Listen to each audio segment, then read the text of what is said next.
Hello friends, मैं हूं अर्जुन। इस वीडियो में बनाएंगे हम कुछ रैपिड स्केचेस। मैंने पिंटरेस्ट ऐप खोली है और कुछ डायनामिक पोज जैसे सामने आ रही है, तो इनको ही स्टडी करते हैं। ठीक है, मैं कुछ टिप्स बताऊंगा जैसे आप स्केचिंग करते हैं नॉर्मली हम क्या चीज़ों का ध्यान रखना चाहिए। तो मैं आपको फ्री हैंड स्केचिंग के बारे में बता रहा हूँ। फ्री हैंड में जैसे आप पहले फेस को बना लेते हैं। प्रपोर्शन सेट करने के लिए आपको डिटेलिंग में नहीं जाना होता, सिर्फ आपको एंगल देखने होते हैं। मैं हल्का सा इस तरीके से रख सकते हैं, राइट। देखो, एक बिल्कुल सिंपल सा पोज, जैसे फेस का एंगल ले लिया हमने और हल्की सी मैं शेडिंग भी आपको बता देता हूँ। जैसे ये पॉइंट ले लिया हमने शेडिंग का, इसमें डिटेलिंग नहीं है। आप देखेंगे कि डिटेलिंग क्या है, सिर्फ शेडिंग। ठीक है, ऐसे इसमें हमें पता चल रहा है कि फेस का एंगल क्या है या फिर शेडिंग किस तरीके से किस साइड है, राइट। लाइट एंड डार्क दो चीज़ें हम ऐड कर सकते हैं। इसके बाद हम नेक की शेडिंग, राइट। नेक का दूसरा पॉइंट, ये पॉइंट ले लिया। अभी हमें शोल्डर देखना है, शोल्डर किस तरीके से है, यहाँ तक, दूसरा यहाँ तक, और ये पॉइंट्स है कुछ। यहाँ पे एक बेल्ट है, ठीक है। यहाँ पे उसका हैंड है। अंदाजन आपको देखना है, ज़्यादा मिनती गिनती कुछ नहीं करनी है, सिर्फ आपने देखना है कि फेस के अकॉर्डिंग हैंड इसका यहाँ पे आ रहा है। ठीक है, तो यहाँ पे एज बन रही है, एल्बो वाला पॉइंट आ गया, ऐसे। हैंड का सिर्फ ये वाला पॉइंट, जैसे यहाँ पे फिंगर्स दिख रही हैं हल्का सा, ठीक है।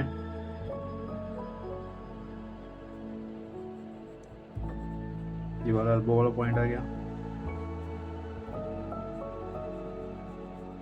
ये डार्क वैल्यू में मैंने शेड साथ के साथ कर दिया।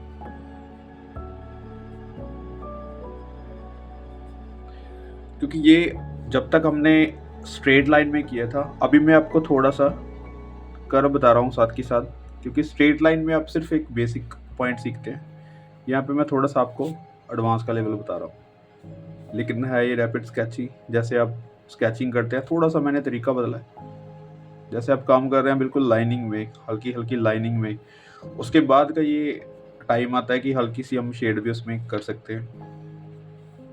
ठीक है, तो बिल्कुल स्ट्रेट लाइन के बाद ये वाले पॉइंट्स आते हैं कुछ, जो आप साथ के साथ थोड़ा सा कर्व लाइन में कर पाते हैं। मैं थोड़ा जल्दी जल्दी बना रहा हूँ, लेकिन अगर आप आराम से बनाएंगे तो और भी ज़्यादा बेटर बनेगा।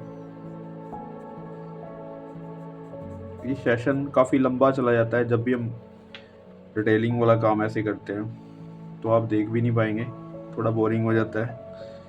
मेन चीज़ ये है कि आपको समझ आना चाहिए जो मैं बता रहा हूँ, और जैसी आपकी स्किल है उसी तरीके से आप काम करके दिखें।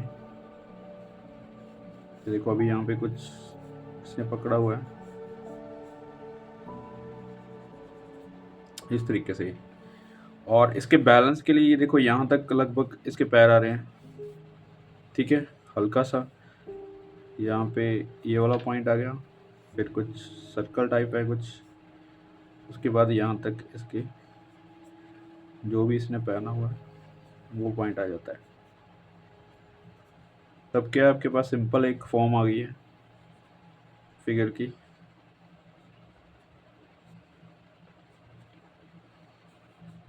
यहाँ तक, फिर यहाँ से ये वाला पॉइंट इस साइड जा रहा है, इसको भी साथ के साथ शेड कर रहा हूँ। ये कुछ यहाँ पे है। हैंडल करने का तरीका यही है कि आप साथ के साथ शेड कर सकते हैं जब भी आपकी नॉलेज थोड़ी अच्छी हो गई है। अगर आप अच्छे से स्केच कर पाते हैं तो ज़रूरी है कि नेक्स्ट लेवल क्या है उसके बारे में सोचा जाए, राइट। स्टाइल आपका कोई भी हो सकता है स्केचिंग करने का, मैं ये कभी नहीं कहूँगा कि आप किसी भी स्टाइल को फॉलो करें। स्टाइल बाद में आता है एक्चुअली। जैसे सबसे पहले तो हम ये चीज़ सीखते हैं कि प्रोपोर्शंस कैसे हैं, इसके हैंडल करने के तरीके क्या हैं, या फिर हम सही कैसे बना सकते हैं, राइट। जो भी हम कैरेक्टर बना रहे हैं उसको किस तरीके से बनाया जाए, ये इम्पोर्टेंट होता है चीज़ें। स्टाइल तो हो सकता है आपको कंफर्टेबल कोई और स्टाइल लगता हो, जैसे मैं ये स्केचिंग में हैचिंग स्टाइल ज़्यादा करता हूँ। और ये हैचिंग स्टाइल इसलिए नहीं है कि मैं जानबूझ के ये चीज़ कर रहा हूँ, मुझे लगता है कि मैं इसे ऐसे हैंडल अच्छे तरीके से कर सकता हूँ। मतलब बाकी के स्टाइल को छोड़ के ये वाला स्टाइल में ज़्यादा अच्छा काम कर सकता हूँ, ठीक ठाक काम कर सकता हूँ। तो आपका जो मतलब स्टाइल है वो आप देखें किस तरीके से क्या बना सकते हैं, कैसे बना सकते हैं। इनमें से कुछ देख लेते हैं। जैसे ये वाला पॉइंट है, इस स्केच को किस तरीके से बनाएंगे। सबसे पहले हम इसको बेसिक मैं आपको बता देता हूँ कैसे हैंडल करना है।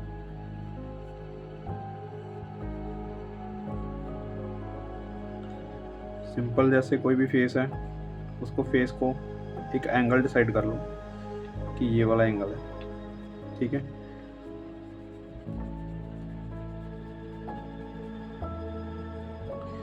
राइट, ये वाला एंगल है। इस साइड हमने शेडिंग करनी है, तो मैं हल्की सी शेड कर देता हूँ। ये वाली चीज़ हमने डिसाइड कर ली उसकी। उसके बाद ये हेयर्स, ठीक है। यहाँ पे आता है उसका शोल्डर, ठीक है। बाजू से यहाँ तक आता है उसका एल्बो। ये वाला पॉइंट मिक्स कर दो।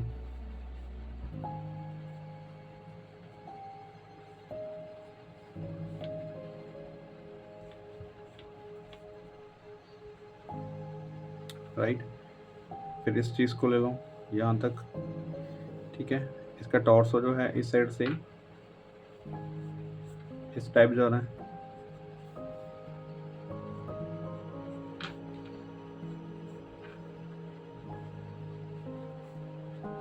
से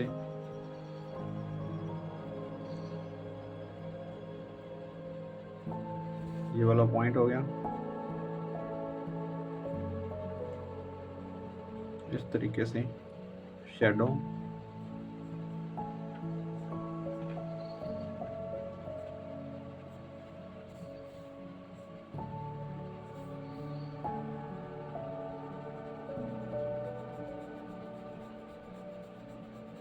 हल्की सी शैडो इसके यहाँ तक,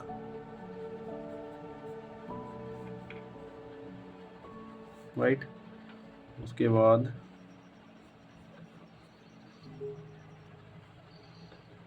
ये वाला पैर यहाँ तक, जो भी पहना हुआ उसने उसको एक बार इग्नोर करें।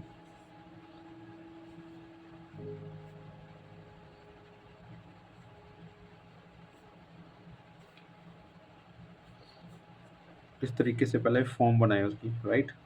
जैसे जेस्चर पॉइंट है वैसे एक बार फॉर्म बनाए, फिर उसके बाद इसकी डिटेलिंग।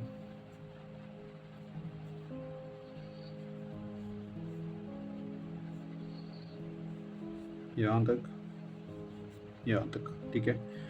अभी देखें यहाँ से ये चीज़ दिख रही है ऐसे कुछ फोल्ड्स,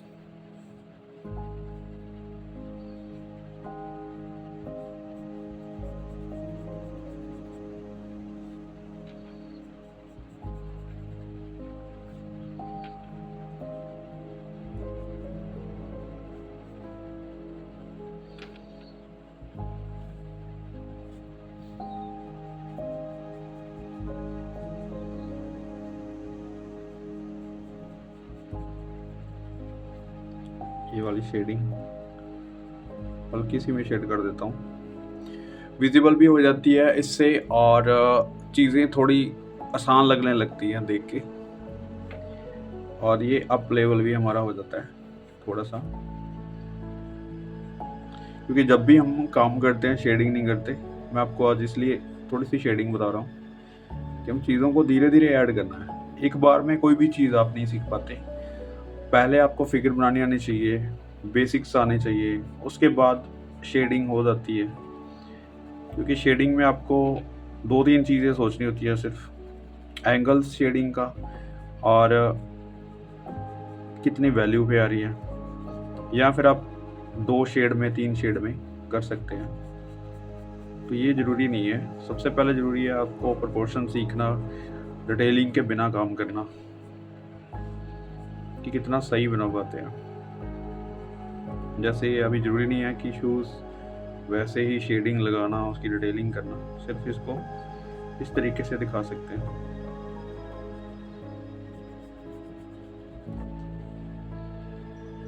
राइट,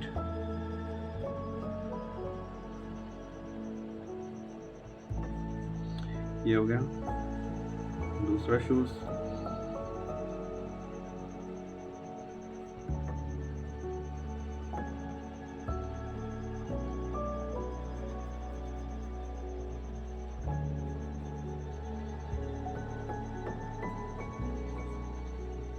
ये वाली शेडिंग,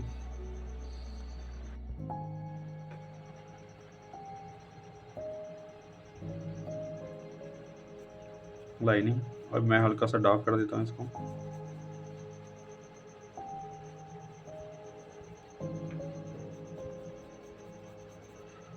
तो शेडिंग का ज़्यादा नहीं कर रहा हूँ मैं, बस हल्का सा आपको टोन्स के बारे में बता रहा हूँ, इतनी सी शेडिंग कर सकते हैं। अब ये हैंड इसका फोर शॉर्टनिंग में है, ठीक है।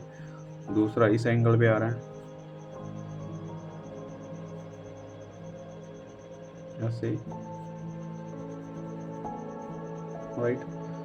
ज़रूरी नहीं है कि यही एंगल आ सकता है, एक किसी भी एंगल से हम उसको पकड़ सकते हैं, जो भी उसने तलवार वगैरह पकड़ी हुई है।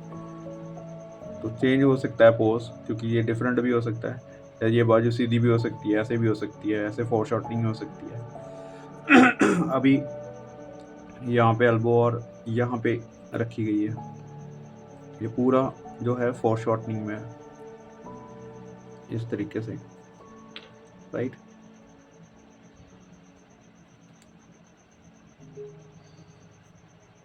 और हैंड को इस तरीके से पकड़ा हुआ है।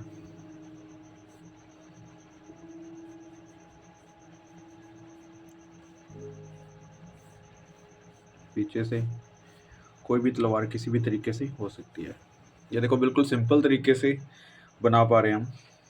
और देखते हैं, जैसे ये वाला पोज है, इसको ले लेते हैं। सपोज करो इसको हम सोच रहे हैं कि ये लाइव है, सामने बैठा हुआ कोई है, इसको किस तरीके से हम ड्रॉ करते हैं। अभी जैसे उसकी पूरी फिगर जैसे किसी मूवमेंट में होगी, या फिर किसी से बातें कर रहा होगा, कुछ कर रहा होगा, या फिर हैंड्स हिल रहे होंगे, तो ये चीज़ों को अभी हम कैप्चर नहीं कर सकते, राइट। सिचुएशन ये है कि इसका जैसे फेस है, इस फेस को ड्रॉ करें पहले कि फेस किस तरीके से आ रहा है, क्योंकि वहाँ तक काम हो गया, इस तरीके से ड्रॉ कर लिया। आईज, नोज, लिप्स, ये चीज़ें बाद की बात है। उसको हमने एक एंगल डिसाइड कर लिया कि इस एंगल में वो बैठा हुआ, राइट। अभी हमें पता है कि हैंड्स हिल रहा है, कुछ कर रहा है, तो आप सिंपल एक लाइनिंग से उसको ट्राई करें कि उसका जो पोज है वो वैसा ही रहे। मतलब जो जो चीज़ें हम देख रहे हैं, जैसे ये टॉर्सो है, यहाँ पे ये बाजू आ गई, ठीक है। धीरे धीरे इन लाइनों को हमने कैप्चर करना है हैंड तक, ठीक है। टॉर्सो तक डिसाइड कर लिया। हो सकता है उसके पैर हिल रहे हों, पैर हिला रहा हो, या फिर कोई मूवमेंट है, तो फिर उसके बाद हम उसी मूवमेंट को जल्दी से कैप्चर करना है स्ट्रेट लाइन में थोड़ा सा, ठीक है। यानी कि पूरी स्ट्रेट लाइन भी नहीं, एक तरीका है इन चीज़ों को कैप्चर करने का। जैसे आप जेस्चर स्टडी करते हैं, तो वैसे ही इनको हमने लाइनिंग के अंदर एक लेके आना है, एक बेसिक स्ट्रक्चर जो है वो बना लेना है, ठीक है। अभी अगर फिगर 2 मिनट के बाद या 3 मिनट के बाद वो वहाँ से उठ के चला जाता है, तो फिर भी हमारे पास एक फॉर्म बची हुई है, हम उसको देख के सारी चीज़ें कर सकते हैं, राइट। और ये शेडिंग या फिर इसकी डिटेलिंग जो भी है, ये बाद की चीज़ें हैं। जहाँ पे वो बैठा है, किस पोजीशन पे बैठा है, या फिर उसके अराउंड क्या क्या चीज़ें आ रही हैं, जैसे ये बुक्स हैं या फिर कुछ भी चीज़ें रखी हुई हैं आसपास में, तो उनको हमने इस तरीके से बना लेना। जैसे ये बेंच है, अभी ज़रूरी नहीं है कि इसको हमने वैसा ही बनाना जैसा है, हल्का सा इसकी फॉर्म को कैप्चर करना है, ठीक है। ये वाला बेस हो गया इसका। तो ऐसे इसको देखना है, हर एक चीज़ को आपने अपने तरीके से अपने अकॉर्डिंग आपको ढाल लेना है उस चीज़ को, राइट। जितनी भी चीज़ें आप कर रहे हैं इसमें फिगर स्टडी में, वो सारी चीज़ें हमने पार्ट बाय पार्ट स्टडी किया हुआ है। मैं ये नहीं कहूँगा कि आप सीधा इसी तरीके से काम करने का मतलब आप तरीका अपनाओ। मैं यही कहूँगा कि पहले फेस के एंगल्स जो हैं वो सीखने हैं हमने, जो बाकी की फोरशॉर्टनिंग्स हैं वो सीखनी है, जैसे लेग्स हैं, पैरों की स्टडी है, ये आपने अलग अलग तरीके से स्केचिंग करनी है। तब हमें, जब हम लाइव में जाते हैं या फिर सामने बैठे हुए को कैप्चर कर रहे हैं, तब हमें कोई प्रॉब्लम नहीं आती। जैसे ये पैर का एंगल है, ठीक है, तो वहाँ पे हमने क्या है कि पैरों की स्टडी पहले से की हुई है, हम वैसे ही इसी को बनाने की कोशिश कर रहे हैं। वो स्टडी अभी मेरे साथ मतलब वो चीज़ें बनाने में हेल्प कर रही है।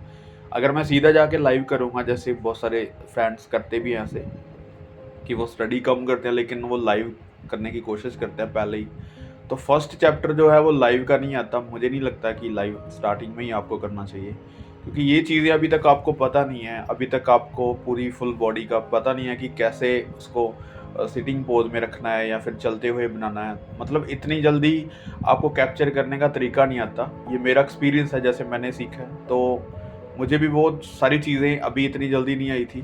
जैसे अगर मैं सीधा बाहर जाऊँगा कहीं पे बनाऊँगा, तो कहीं पे लेग्स बड़ी हैं, छोटी हैं, या फिर फेस बड़ा छोटा है, या फिर एंगल सही नहीं बैठ रहा, ये चीज़ों का सामना करना पड़ता है। तो इसलिए जो स्टडी है हम करते हैं अलग से, वो समझ के करनी है। उसके बाद चाहे कोई भी फिगर है, चाहे यहाँ पे 2 फिगर है, 3 फिगर है, हम उसके अकॉर्डिंग बना सकते हैं। ठीक है, अकॉर्डिंग टू कंपोजिशन, जैसे यहाँ पे कोई चीज़ें आस-पास रखी हुई हैं, तो हमें फिगर के अकॉर्डिंग बनानी होती है कि फिगर कितनी बड़ी है, उसके साथ वाली चीज़ें कितनी छोटी है, बड़ी है, पास है, दूर है, वो पर्सपेक्टिव के अकॉर्डिंग हम करते हैं। तो मतलब बहुत ईज़ी है ऐसे स्टडी तो, लेकिन आपको स्टेप बाय स्टेप करना होगा। जैसे हमने बेसिक्स किए हैं, तक आपको बेसिक प्रिंसिपल्स नहीं आते, बेसिक फॉर्म्स नहीं आती, तब तक वो चीज़ें थोड़ी-सी मुश्किल लगती हैं, जैसे हर एक चीज़ को देखना। तो मैं यही कहूँगा कि चीज़ों को देखें, जितना आप चीज़ों को देखेंगे ऑब्जर्वेशन तरीके से, और उतना ही जल्दी आप सीखेंगे। मतलब ज़्यादा स्केचेस करना भी इम्पोर्टेंट नहीं होता, चीज़ों को समझना, देखने का जो नज़रिया है आपका वो बहुत शार्प होना चाहिए, तभी ज़्यादा चीज़ें समझ में आती है, राइट। जैसे अभी स्केचेस छोटा सा है, अब मैं कोई और स्केच बना के आपको दिखाता हूँ ऐसे ही रैंडमली। जैसे ये वाला स्केच है, इसी को बनाते हैं। जैसे आप सिटिंग पोज देख रहे हैं, एक सिंपल सा पोज है, जैसे हम लाइव करते हैं, मैं उसके बारे में आपको बता रहा हूँ। जैसे हम कोई भी चीज़ को लाइव करते हैं, तो सबसे पहले जैसे मैंने अभी बताया, हल्का सा जेस्चर, जैसे वो बैठा हुआ है उसको आइडियल हमें पकड़ना है कि किस तरीके से उसकी लाइनिंग आ रही है, आउटलाइन आ रही है, या फिर हल्का सा उसका पोज क्या है, ठीक है। क्योंकि हमारे पास जितना टाइम होता है उसी के अकॉर्डिंग हम उसको कैप्चर कर पाते हैं, और जितना कैप्चरिंग आती है आपकी नॉलेज में, और उसको हम आगे स्केच कर पाते हैं, राइट। आप समझ रहे होंगे मेरी बात को, क्योंकि जो चीज़ हमें दिख रही है वो टेम्परेरी है, मतलब आपके सामने 1-2 मिनट का वो सीन है जो आप देख रहे हैं, वो हिल सकते हैं, जा सकते हैं यहाँ से, और ये चीज़ हमारे माइंड में रहती है जब हम लाइव करते हैं। तो हमें उसको कितना अच्छे से देखना है, कितनी ऑब्जर्वेशन लगानी है, ताकि उसके जाने के बाद भी हम उस चीज़ को कंप्लीट कर पाएँ, ठीक है। अब जैसे अभी ये चला भी गया यहाँ से, तब भी मुझे कोई फ़र्क नहीं पड़ेगा, मैं हल्की सी डिटेलिंग अपने अकॉर्डिंग उस पे कर सकता हूँ। यानी कि अगर सपोज़ करो ये पोज़ किसी और एंगल में भी आता है, तो मेरे पास एक एंगल आ गया है, हाथों की स्टडी भी आ गई कि कहाँ पे उसने हाथ ऐसे रखे हुए थे। थोड़ा बहुत कुछ चेंज होगा, लेकिन आपके पास एक फ़ॉर्म बन चुकी है, आप उसको फ़ॉर्म को अच्छे से रिव्यू बना सकते हैं उसका, ठीक है। तो ये फर्स्ट इम्प्रेशन होता है जो स्केचिंग का, जब आप लाइव करते हैं तभी इन चीज़ों के बारे में हम पहले सीखते हैं, क्योंकि बहुत सारे स्टूडेंट या फिर आर्टिस्ट सोचते हैं कि हम सीधा जाके लाइव करें, लेकिन हम नहीं कर पाते, क्योंकि हमें कैप्चर करने का तरीका नहीं पता, हमें उस सीन को अपने अकॉर्डिंग ढालने का तरीका नहीं पता। तो पहले हम स्टेप बाय स्टेप उस चीज़ों को सीखते हैं, जैसे फेस बनाना सीख लिया, फेस के एंगल सीख ले, राइट। जैसे लाइव में अगर ये एंगल आ रहे हैं हैंड्स के या फिर फेस के, अगर हमने इस चीज़ को स्टडी नहीं किया पहले घर बैठ के, तो हम वहाँ पे लाइव हमें कुछ भी समझ नहीं आएगा, ठीक है। तो वहाँ पे बहुत बड़ी प्रॉब्लम हो जाती है कि जैसे कोई भी घूमता फिर रहा है, तो हमें तो ड्राइंग भी दिखना बंद हो जाती है कि किस तरीके से इसको पकड़ा जाएगा। जब भी आप चीज़ों को पहले सीखते हैं, उसको अच्छे से ड्रॉ करना सीख लेते हैं, मतलब उसकी स्केचिंग करते हैं, आपको एंगल्स आ रहे हैं, आपको ज्योमेट्रिकल फॉर्म्स के बारे में पता चल जाता है, धीरे धीरे आप उसको फिगर्स को बनाना स्टार्ट करते हैं, एक कंपोजिशन में करना स्टार्ट करते हैं। तब आप अगर बाहर जाके काम कर रहे हैं, कोई सीन बना रहे हैं या फिर कोई लाइव स्केच कर रहे हैं, तब उसको अच्छे से आप पकड़ पाते हैं। तो ये इम्प्रूवमेंट का एक स्टेप है। सीधा अगर आप लाइव करेंगे तो आपको नहीं समझ आएगा, कुछ नॉलेज भी नहीं मिलेगी। पहले आप चीज़ों को सीखें, समझें, कुछ लेसन्स देखें, कुछ बुक से या फिर किसी आर्टिस्ट से आप जिससे सीख रहे हैं, तो उससे आप ऑब्जर्वेशन में पूरा अपना कंट्रोल रखें कि आपको क्या चीज़ की ज़रूरत है, किस तरीके से किसी चीज़ को समझना है। जैसे ये फेस है, फेस को हल्का सा हम साइड पे बना के देख सकते हैं, ठीक है? तो ये स्टडी है इसकी। जैसे फेस को वहाँ पे डिटेल हमने कुछ नहीं किया, लेकिन यहाँ पे हल्का सा मैं आपको बता देता हूँ, जैसे आईज, नोज, लिप्स किस तरीके से हम उसको मैनेज कर पाते हैं। तो सिंपल सी स्टडी है। हैंड्स की स्टडी आप अलग करके देख सकते हैं। यहाँ पे अगर मैं कान की बात करूँ तो अलग से कान बनाने होंगे, ठीक है, नोज बनाने होंगे, आईज बनानी होंगी, तब एक पोर्ट्रेट को कैप्चर करने का तरीका पता चल जाता है। हमें दूर से चाहे वो डिटेलिंग दिख भी नहीं रही, लेकिन हमारे माइंड में वो डिटेलिंग आनी चाहिए कि वहाँ पे आईज है तो किस तरीके से होगी। ज़रूरी नहीं है कि हमें डिटेल में ही करना है। जैसे ये कान है तो इसकी स्टडी हमें पता होना चाहिए। यहीं पे साइड पे एक स्केच बनाएं जिससे आपको थोड़ी सी नॉलेज मिल जाती है कि वहाँ पे अगर कान अच्छे से नहीं दिख रहा तो यहाँ पे साइड पे हम उसको अच्छे से बना सकते हैं या नहीं बना सकते, या अगर हम उसके पास जाके बैठेंगे तब उसकी डिटेलिंग दिखेगी तो हम कैसे कर पाएंगे। तो ये स्टडी करने का तरीका है जो स्टेप बाय स्टेप हमें सीखना होता है। और बाकी बहुत सारी चीज़ें हैं, जैसे हम स्टेप बाय स्टेप कर रहे हैं, एडवांस के लेवल्स कर रहे हैं। कुछ आज मैंने रैपिड स्केचेस और विद शेडिंग बताया है। नेक्स्ट क्लास में हम कुछ और अच्छा करेंगे और स्टडी के बारे में जानेंगे। तो आप कोशिश करो कि जब भी आप काम करो पूरी ऑब्जर्वेशन से करो। ज़्यादा चीज़ों को देखने का नज़रिया आपको बताता है, सिखाता है, राइट। तो thank you so much for watching this video. Next video में कुछ नया करेंगे। Take care.